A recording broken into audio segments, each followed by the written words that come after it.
The overhead deterrent from the birds, the eagles, the osprey, the blue heron.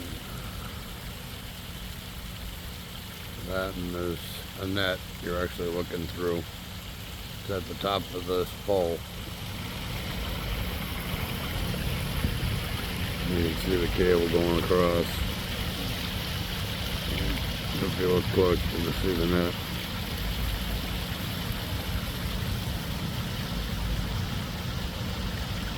So when we're sitting on a patio, this is what we see. The net is barely noticeable because it's 30 feet away. These, on the other hand, are a lot more noticeable, but I like my fish more than I like my sky. And that's kept the birds out thus far. I haven't lost a fish to birds since I put that up. I did just have the netting in the back. And I did lose fish when it was just that. To a bald eagle of all things. And this has called me up one day and said, "Hey, we got a bald eagle in the backyard. It's so cool. He's sitting at the pond." I'm like, "Dear, they're only there for one reason. They eat fish." "Oh, that's not good." "No, that's not good. Please shoo him away." Too late. He had gotten my biggest and my best fish. Thus, I now deal with these overhead. But at night, they're beautiful. They're make-believe wisteria, and they have LEDs in them. And it just gives perfect soft glow to the patio area.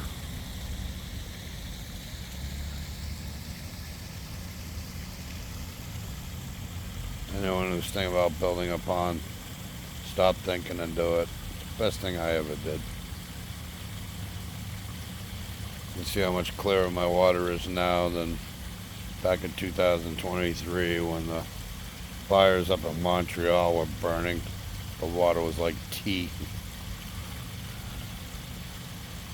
My water will always be a little bit on the yellow side because of the leaves that I leave in the pond. I'm not crazy about I have to remove all the leaves. The salamanders, the crayfish, the what have yous, frogs, tadpoles, they all need leaves to hide in, find food in, and I don't mind. I also have so much wood in the pond just sitting in the water. So many people say, "Oh, you can't do that either." That tree stump on the left there in the water, there was barely anything to that when I put it in the pond. It was very, very soft. It was very punky. And it still is. That top section sticking out of the water on the right-hand side, it's just falling apart. Don't touch it, and it'll last a long, long time.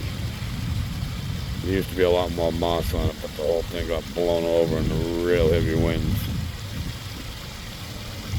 Gotta fix that this year.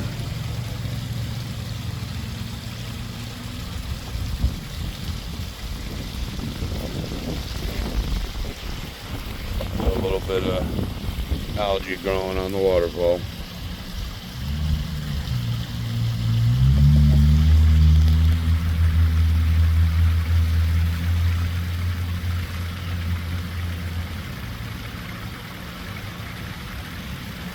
And at night, Hobbit Falls here.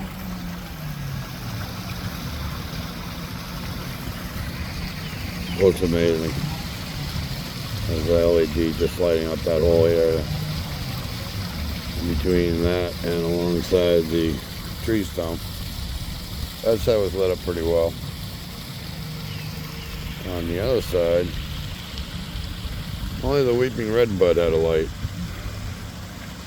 I had some lights for the pitcher plants, but they didn't do a whole heck of a lot. I've since added these very hokey mushrooms.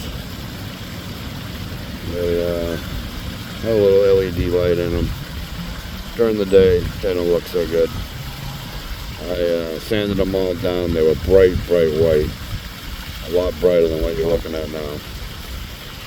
And I painted them tan, and then put a darker tan lines on those.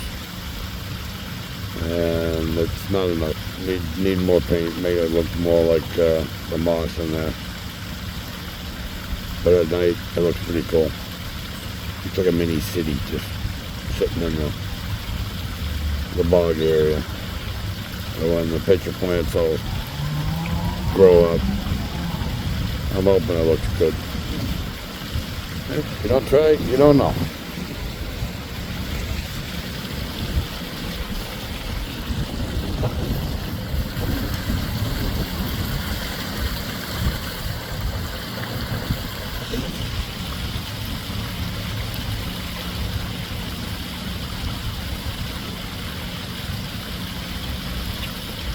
And also increase the bog.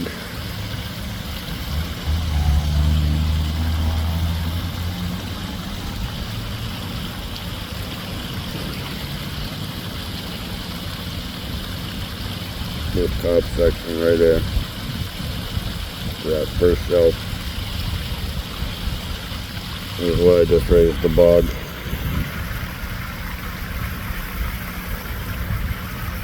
The other thing I do that's different is I don't have my clean out cut flush with the grade in the bog.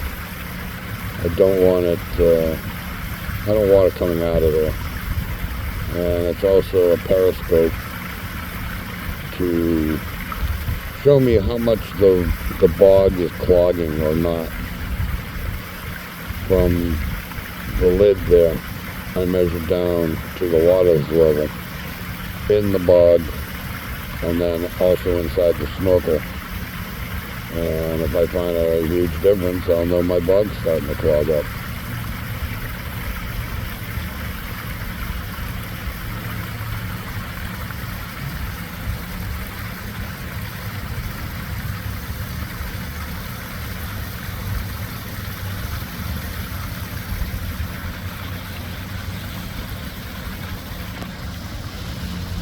First flowers out of the bog.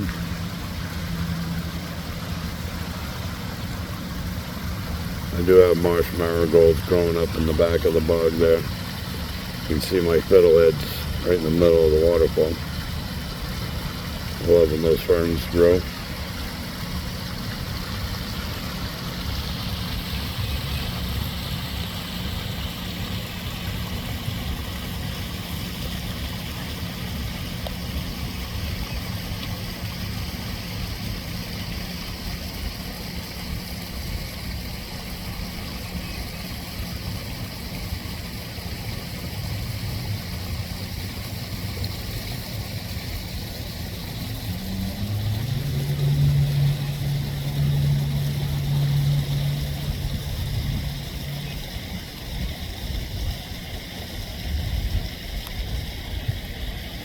Burned all the old fern.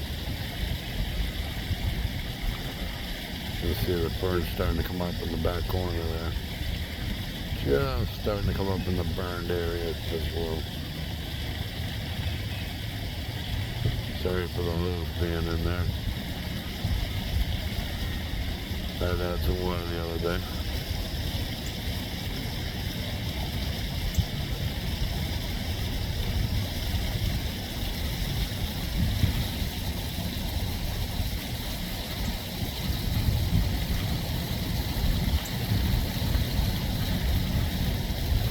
This orange fish in the center of the picture now is my first fish. I got him on Father's Day, 2018. We named him D-Day, but Dad's Day. Yeah, okay, so I'm a little twisted.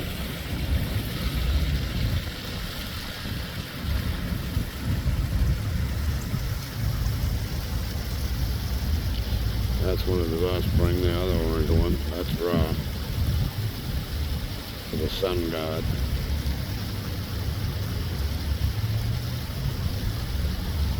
That right there, we affectionately call chubs. That's the way I call them. I call them fat bastards.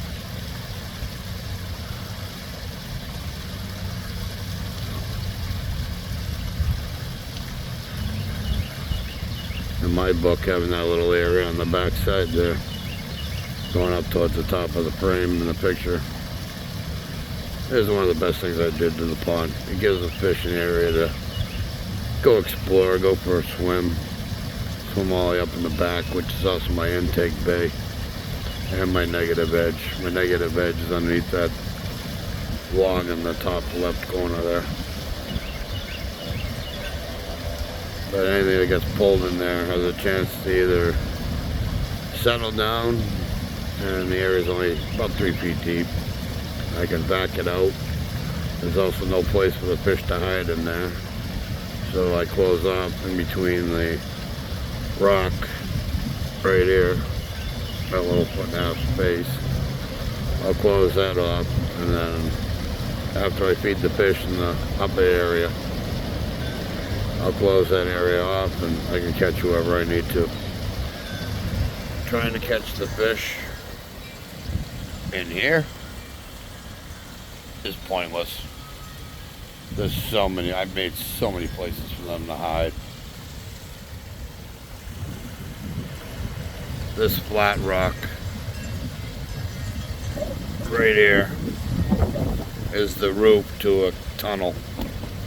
The fish actually come in on this side and they come out in this dark spot right there.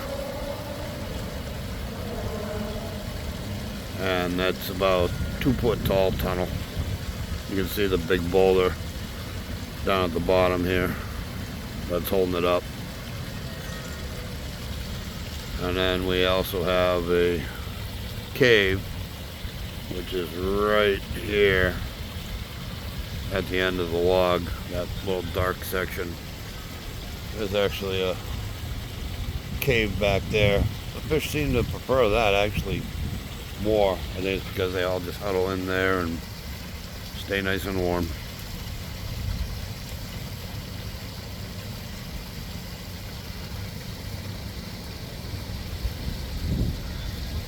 My biggest regret is not thinking about lily pots. I really wish I had dug down areas that are just the size of those planters, so they could have been flush with the floor of the pond there, and you'd barely see them. Yeah, I could stack some rocks around them, but I'm still trying to come up with other ideas. The pond is 5.5 feet deep.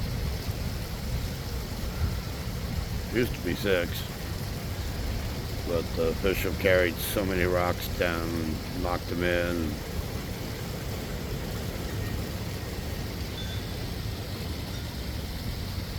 I keep having to add rock to the top areas because I keep dropping them down bottom.